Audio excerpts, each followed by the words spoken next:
Alouette est le nom que la nomenclature aviaire en France donne à 76 espèces d'oiseaux, tous membres des genres de la famille des Alodidae, ordre des passeriformes.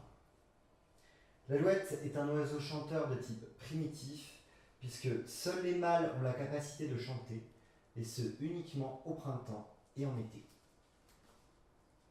En effet, des recherches récentes ont permis de découvrir que les neurones relatifs au chant dans le cerveau de l'alouette disparaissent au début de l'automne, rendant l'animal incapable de siffler. Au retour du printemps, détecté par l'alternance jour-nuit, l'alouette sécrétera une hormone qui lui permettra de redévelopper ses neurones et surtout les neurones spécifiques au chant. C'est l'étude de la signification de ces chants estivaux et de la potentialité d'une traduction qui sera l'objet de cette étude.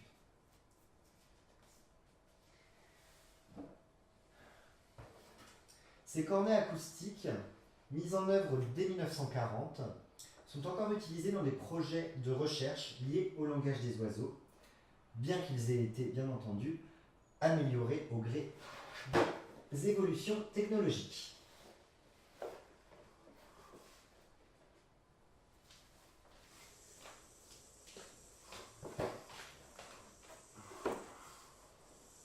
Un système d'écoute se compose de 4 cornets rectangulaires placés sur une circonférence.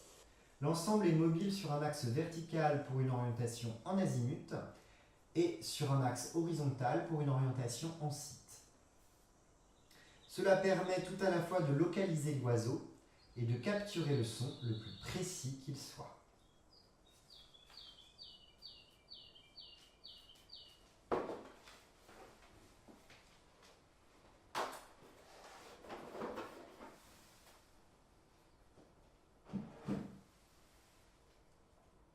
Grâce à une analyse précise des sons ainsi enregistrés, les premières traductions sommaires, basées sur la simple phonétique, purent être effectuées. Fut ainsi découvert l'existence de dialectes différents à l'intérieur même de la famille des Alodidae. Le chant d'une alouette française, n'ayant pas les mêmes structures vocales que celui d'une alouette allemande.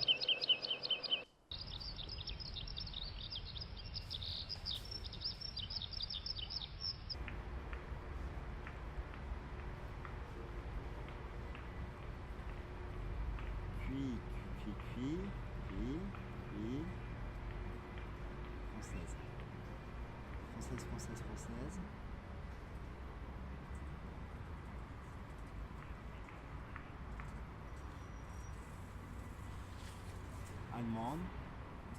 Allemande. Pip, pip, pip, pip. Allemande. Française.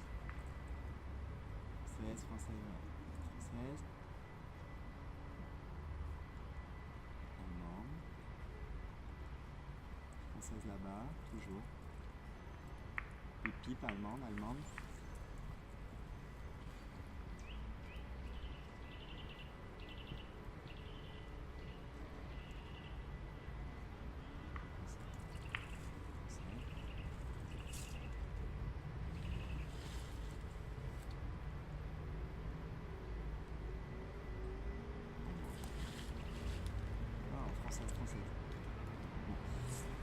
Bien que représentant une avancée technique indiscutable, ce procédé de traduction du langage de l'alouette restait relativement sommaire et assez peu précis. Réduit à la seule représentation pictographique plurisignifiante, le chant de l'alouette pouvait désormais être retranscrit, mais l'aspect sémantique était mis de côté.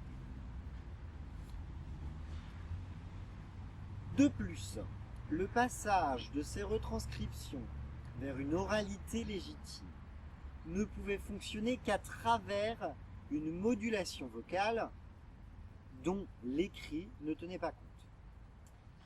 Des exercices et des expériences furent tentées afin de perfectionner ces traductions. Se rapprochant de la partition sonore, le pictogramme se paraît d'un nombre plus ou moins important de i en fonction de la hauteur et de la longueur des sons alors entendus.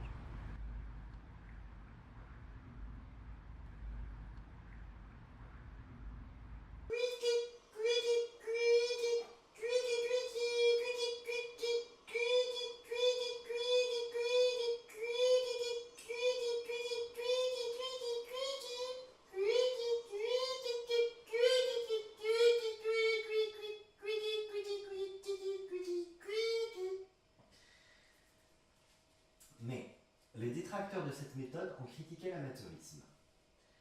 Car bien que la retranscription écrite des chants s'en soit retrouvée fortement précisée, le passage à l'oralité posait toujours problème.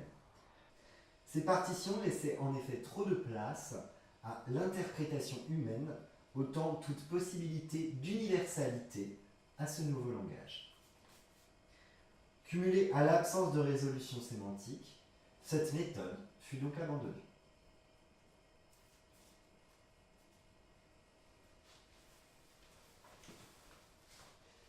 Les avancées scientifiques de la fin du siècle dernier permirent de découvrir des concomitances entre l'organisation du chant de l'alouette et la construction de la parole humaine.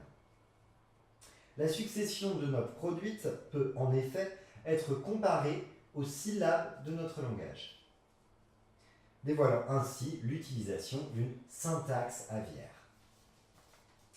Cette découverte fut suivie par la mise en lumière de l'importance du rythme son-interruption dans la construction du phrasé de l'alouette. C'est en effet un oiseau qui se reconnaît dans le silence.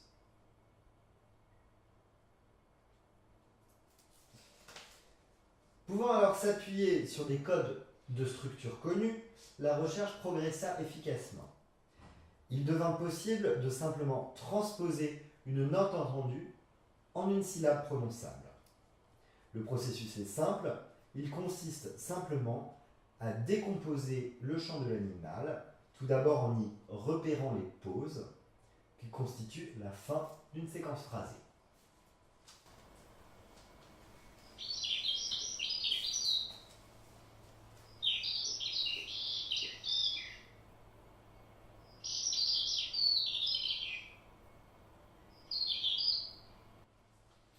Puis, en y décryptant le rythme de chaque séquence, afin d'y déterminer la connexion entre chaque syllabe. Connexion que l'on pourrait appréhender de la même façon que nos mots.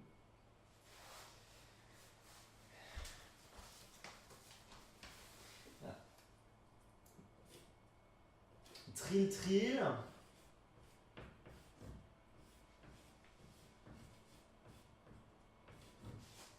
Rala. Rala. Lire. Lire.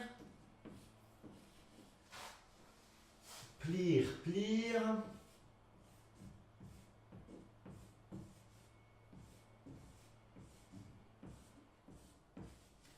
Et trill.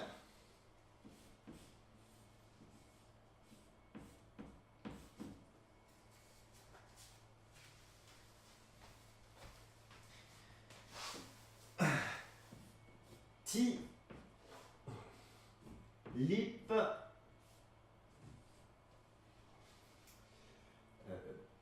pi, li,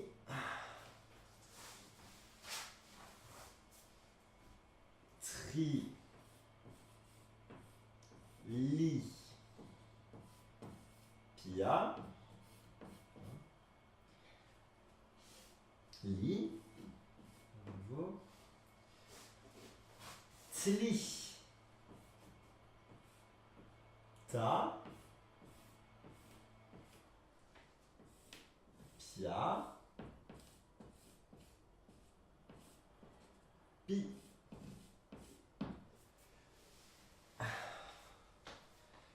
tilipiali, trilipiali, tlitapiapi. Bon, les résultats de ces transpositions traductives étaient bien plus précises que la sommaire représentation pictographique effectuée auparavant. La reconstruction d'une syntaxe humaine basée sur l'analyse des sifflements permettait dorénavant de traduire sous forme de phrases prononçables la complexité du chant de l'oiseau. Ces expérimentations révélèrent que le langage de l'alouette est composé de 2 voyelles, A, I, et de 4 consonnes,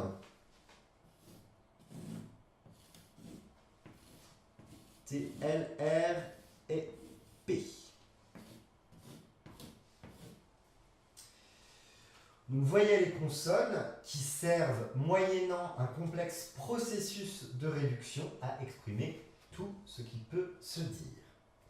En effet, malgré un alphabet 4 fois plus réduit que le nôtre, l'alouette est capable de moduler 600 syllabes différentes. Malgré le stade avancé auquel étaient parvenues les recherches actuelles sur le langage des alouettes et sa potentielle traductibilité, un problème insoluble mit fin à cette utopie, se posant comme une nouvelle quadrature du cercle. En effet, malgré leurs règles syntaxiques désormais appréhendables et la réussite des traductions de phonèmes vers l'alphabet commun, la signification de ce langage nous échappait toujours. Les dernières recherches en date, se concentrant sur l'aspect sémantique des traductions obtenues, établirent que les alouettes ne parlaient pas français, ni même un langage humain connu, réduisant ainsi l'espoir d'une communication interespèce.